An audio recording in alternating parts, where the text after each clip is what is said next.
ବନ୍ଦେ ପୁରୁଷୋତ୍ତମମ୍।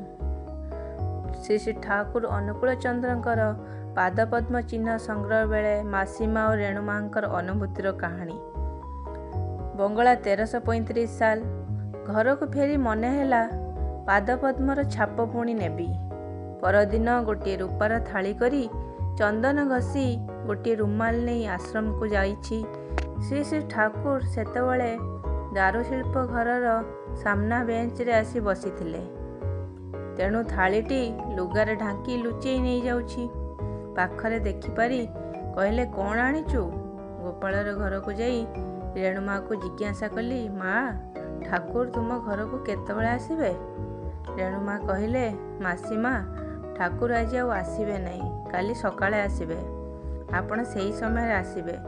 ମୁଁ କହିଲି, ମା, ତୁମେ ଏଇ ଚନ୍ଦନ ଥାଳିଟି ଆଉ ରୁମାଲଟି ରଖିଥାଅ, ମୁଁ କାଲି ସକାଳେ ଆସିବି। ଏଇ କଥା ହୋଇ ଯେତେବେଳେ ଦୁଇଜଣ ରୋଷେଇ ଘରୁ ବାହାରି ଆସୁଛୁ, ସେଇକ୍ଷଣି ସେଠାରେ ମଦନ ମୋହନ ରୂପରେ ହଲି ହଲି ଶ୍ରୀ ଶ୍ରୀ ଠାକୁର ଗୋପାଳର ଘରକୁ ଆସି ବିଛଣାରେ ଶୋଇପଡ଼ିଲେ। ମାସିମା ପାଖରେ ବସିଥାନ୍ତି। ରେଣୁମା ତମାକୁ ଦେଇ ତାଙ୍କର ସେବା କରୁଥାନ୍ତି। ଏପଟେ ମୁଁ କହିଲି, ମା ରେଣୁ, ଗୋଟେ ଥାଳି ଦିଅ ଆଉ ଗୋଟେ ପିଢ଼ା ଦିଅ। ଚନ୍ଦନ ଥାଳି ଢାଳି ରୁମାଲଟି ଭିଜେଇ ପିଢ଼ା ଉପରେ ପାରି ଠିକ୍ କରି ରଖିଛି। କିଛି କ୍ଷଣ ପରେ ମାସିମା କହିଲେ, ବ୍ରଜବାଳା, ଏଇ ସମୟ। ତାହା ଶୁଣି ଠାକୁର କହିଲେ, ମାସିମା କ'ଣ? ମାସିମା କହିଲେ, ଏଇ ବ୍ରଜବାଳା ତୁମର ଚରଣର ଛାପ ନେବ। ମୁଁ ପିଢ଼ା ଉପରେ ରୁମାଲ ଓ ତା ଉପରେ ଥାଳି ରଖି ଦରଜା ଆଡ଼କୁ ଯାଉଛି ଦେଖି ଠାକୁର କହିଲେ, ଦେଖ ତ, ତୁ ଏକବାର ହିଁ ପାଗଳ। ତୁ ଯଦି ଏହିପରି ଭାବରେ କରିବୁ ତେବେ ସମସ୍ତେ କି କହିବେ? ନାହିଁ, ଆମକୁ ଦିଅ, ଆମକୁ ଦିଅ। ମୁଁ କହିଲି, ବାବା, ସତରେ ମୁଁ ପାଗଳ।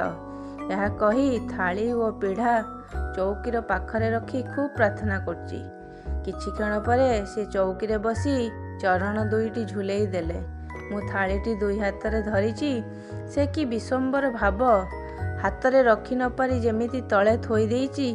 ସେଇକ୍ଷଣି ଥାଳି ଉପରେ ଛିଡ଼ା ହୋଇ କହିଲେ, ବର୍ତ୍ତମାନ କ'ଣ କରିବି ମା? ମୁହଁରେ ସେ କି କାଞ୍ଚୁମାଞ୍ଚୁ ଭାବ! ମୁଁ କହିଲି, ବାବା, ଏଇ ପିଢ଼ା ଉପରେ ଚରଣ ରଖନ୍ତୁ। ସେତେବେଳେ ସେଇ ଅମୂଲ୍ୟ ପାଦପଦ୍ମ ଜୋର କରି ଚାପିଦେଲେ। ମୁଁ ପଣତ କାନିରେ ଚରଣ ପୋଛି ଜୋତା ଦେଲି। ମୋର ମନବାଞ୍ଛା ପୂର୍ଣ୍ଣ କରି ଏଇ ଭାଗ୍ୟବତୀର ଭାଗ୍ୟ ସୁପ୍ରସନ୍ନ କରି ସେ ଚାଲିଗଲେ। ଛାପଦିଆ ରୁମାଲଟିକୁ ଗୋପାଳଙ୍କର ଟେବୁଲ ଉପରେ ରଖି ଟିକିଏ ପରେ ଶୁଖିଗଲେ।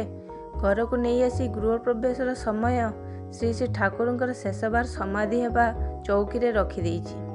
ପରଦିନ ସକାଳେ ଉଠି ସ୍ନାନ କରି ଦେଖେ ପ୍ରତି ପାଦରେ 6ଟି ଆଙ୍ଗୁଳି। 6ଟି କିପରି ହେଲା?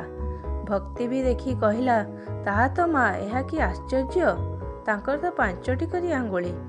ଆଜି 22 ବର୍ଷ ଧରି ସେଇ ପଦଚିହ୍ନ ଏକା ଅବସ୍ଥାରେ ଅଛି। ଧନ୍ୟ ତାର ଦୟା, ଧନ୍ୟ ତାର ଆମ ପ୍ରତି କରୁଣା।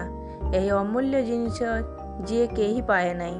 ତାଙ୍କର କେତେ ଦୟା ହେଲେ ଏହି ପାଦପଦ୍ମ ଅଙ୍କିତ ରହିବ। ମୁଁ ଚାଲିଯିବି, ଯୁଗ ଯୁଗ ଧରି ଏହି ସ୍ମୃତି ଜଳଜ୍ୱଳ କରିବ।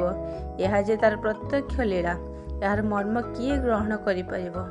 କାହା ଭିତର ଦେଇ ସିଏ ଯେ କ'ଣ